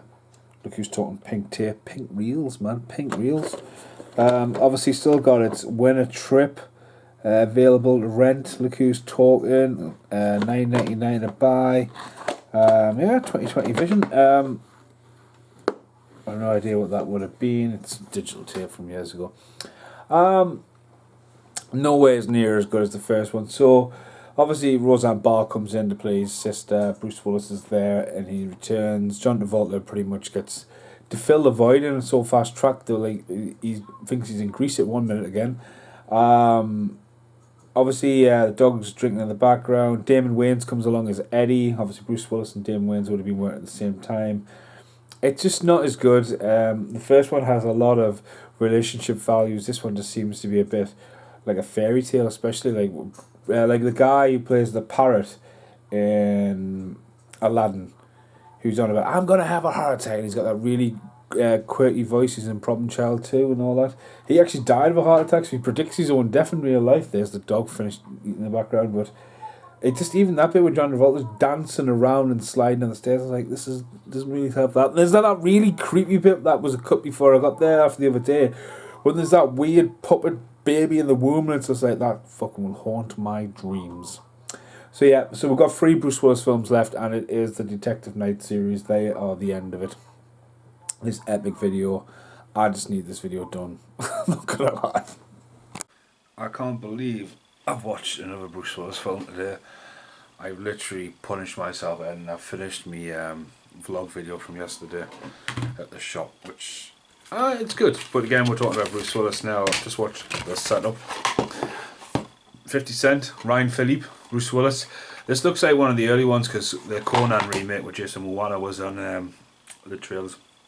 And this kind of looks like maybe Bruce Willis's first taste into, you know, coming in and getting, you know, good money for your name, you know, this kind of era. You know, again, 50 Cent's trying to do it. You know, there's money involved. You know, it's been shot like that. Bruce Willis playing the mob boss though, and just seems to be laughing loud. Just seems to have a good time taking a paycheck. This one, but it was pretty bad. Like, to be honest with you. And Bruce Willis's face is literally just the same on either side. So you know what I mean. Yeah. Again, I'm well aware that this video is epically long, and I'm well aware that I need to do the top 5 and the top worst. So yeah, the setup, just a bad cash in. Again, very early at the start, I think, of cashing in, getting a paycheck. Next video. I'm generally trying to work out which one's first. I'm going to go for this one because it's in the sale. I'm sure this is the newer one I've just bought. Yeah, I'm going to go for that. It's definitely the middle one because I remember that. That almost looks like the same picture. Oh dear. Hello, so I've just watched Detective Night Rogue, which is part 1. The next one's called Redemption, I think it is. I laughed my ass off at one bit. Trick or treat, motherfucker. It's been on the background, and it's been a bit weird because there's about 3 or 4 actors who were in either Fortress or whatever that was, and again, it seems like the same kind of clique of agencies. But it was quite grounded, and it looks like it is. It's meant to be like the first episode. It's almost like a TV pilot in a way. And obviously all 3 films, I'm aware, came out within a year of each other. There's a few people really hammering online and stuff like that, but again, it was in the background. It's not the worst I've seen of these recent ones, but the next one does have Santa Claus on the front cover. So yeah, again, there's only 2 more films in this epic Bruce Willis video is done. So again, I'm going to battle on with the next one now and get ready for Christmas. So I've just watched Detective Night Redemption. I didn't think it was going to end. Picks up where the first one left off. A lot of the cast are back in it. There's lots of people running around with Santa Clauses. Still looks productionally done well. Bruce Willis pops up, and then Bruce Willis just turns up going Merry Christmas, motherfucker, and starts murdering everybody at the end. These are some of the better ones, I've honestly said. I mean, I'm not paying too much attention because I'm trying to juggle some videos at the side, but yeah, it's powered on. Then the credits came up, and then there's been an encore bit, like how Bruce Willis is going to get off. So yeah, he's like this crazy murder detectorist thing, but yeah. And now there's a one called Independence. Embracing the bald like Bruce Willis. I've got the legit Bruce Willis haircut going on here. Welcome to the very end of the good, the bad, and the what the fucks. The last part for Bruce Willis. Alright? I never thought it was going to end. I haven't even edited it yet. There might be some additional footage I filmed to fill the void or whatever, but no. Like, I'm done. I've just finished Detective Night Independence. Now, this should have been released as just a straight up trilogy in the UK. To release them about 4 months apart of each of them. The last one is basically Bruce Willis is following, I think probably Jack Krillmer, because his name's at the top. A guy who wants to be an ambulance and then can't get in the cops, and then he ends up... I mean, some really good bits at the start where it's all point of view of the gun and all this kinds of stuff and all that, but then it seems to get messy, thrown around. It's weird because there's so many people who were in Fortress. You could essentially have these 3 films and have Fortress 2 and 3 be the next part of this series. It's very clever what Bruce Willis has done when it comes to how many films he can be in, and you know what I mean, building his retirement fund. I understand that, but like when you watch them 3 films along with the 2 Fortresses, along with the other film which had Michael Murray in, and then anything else around this era, it's like, you know, it's Bruce Willis has just popped up in all these different films. Now, I have read a few things about this series before I watched it and heard some horrors, but it wasn't as bad. It's just like, again, like, you watch this one and the trailers for the first 2 are on there, so you get like a recap, and then like it sets it up on the second one. That is going to be a third one, you know, so because they've all been filmed back to back. Jason Statham's Wrath of Man is advertised on all 3 films, so again, it's just like that. Now, I did sit down and, you know, like, think of, like, doing, like I did with Wesley Snipes, 5 best and 5 worst, and I don't know what's been in this, you know. When it comes to Bruce Willis, I love Die Hard with a Vengeance. I love 12 Monkeys. I think 12 Monkeys soundtrack should have been released. I love The Fifth Element. I always think Bruce Willis is an action star because Die Hard's amazing as well, and it is a Christmas film.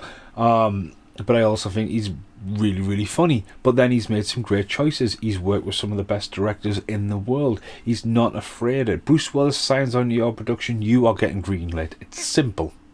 And that is power of Hollywood. Fair enough, he is now playing... You know, it wasn't public knowledge that Bruce Willis has now started taking up paychecks. You know, if you look at Vice, you can see Vice at his era where they were going to go down. But like Bruce Willis, man, he's just an absolute brilliant actor. As I say, the Die Hard series is brilliant. Fifth Element was brilliant. I love Hudson Hawk. A lot of people hate Hudson Hawk. I love Hudson Hawk. He's lent his voice to Beavis and Butthead, Over the Hedge. You know, Look Who's Talking To. You know, he's the constant. He didn't come back for Expendables 3, but again, maybe he found out he was having problems and maybe says, look, I'm trying to make this amount of money. Yeah, you know, but then Expendables 2, fucking Bruce Willis, Stallone, Schwarzenegger in an airport, shooting the fuck out after Van Damme. Fucking 80s wet dream, you know. But yeah, as I said, like, the amount of films I've got of Bruce Willis, and as I said, for all them to come out, at the moment, there's only one more due to come out. But again, I'm leaving this video as it is. I'm going to render it, get it off there, because this has been going on now for at least 6 months, I would say. It's all been one file on the computer. It'll be one edit today. and just get it done and dust it out there, and then I'll fucking find out who's next, whether it be Stallone, Cusack. That's pretty much Stallone and Cusack box there. Look at that dust on there. Yeah, Stallone and Cusack or Scott Atkins, and then I can stop doing this fucking stuff, can't I, Hira? She's had enough. I've had enough talking. Not as bad as they say. Worst Bruce Willis film? I don't know. I've seen some right shit. They're all confused, especially this. They're all confusing together.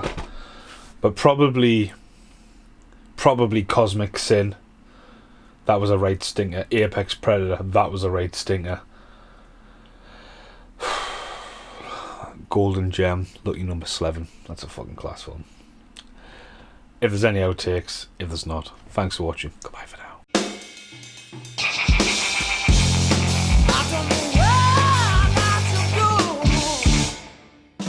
Here's an outtake for Bruce Willis. I've went and bought 3 more, but again, it's the end of a trilogy and that's a new one. I was like, oh my god, he's never going to stop bringing films out, is he? Here in the outtakes, just done the bit for the Siege. I was in Recent Relics on Tuesday. And I picked up, just going to pick one thing up, picked up some awesome action figures. Waterworld! And there's going to be a clip now, and I zoomed in. Okay, there are Mercury Rising lobby cards. The guy wanted £30 for them. Now, if I didn't, I would have been haggling if I wasn't getting these Waterworld figures. And then above it, there's an Armageddon figure there. I was like, we couldn't fucking write that. And I quickly filmed it. I was like, so yeah, that's in this outtakes. Bye!